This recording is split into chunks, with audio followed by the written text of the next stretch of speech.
Défense de révéler ses opinions politiques lorsqu'on est roi d'Angleterre. Charles III trouve donc des parades pour faire passer des messages, usant même de ses vêtements comme symbole lors de la COP 28, qui s'est ouverte le 30 novembre à Dubaï. Pour son discours inaugural le vendredi 1er décembre à Dubaï, Charles III a fait fort.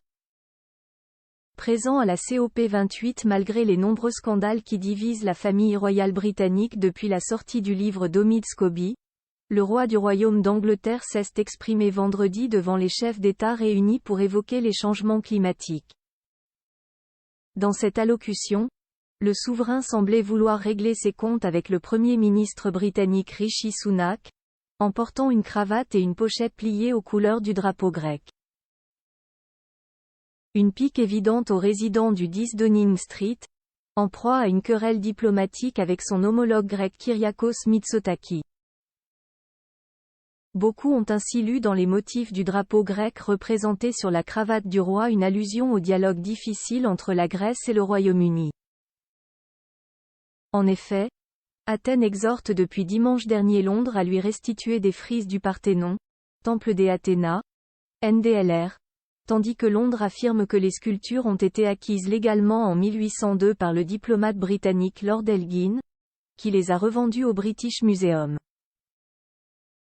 La polémique enfle, tandis que Rishi Sunak a indiqué qu'il n'avait pas l'intention de rendre les pièces de marbre à la Grèce.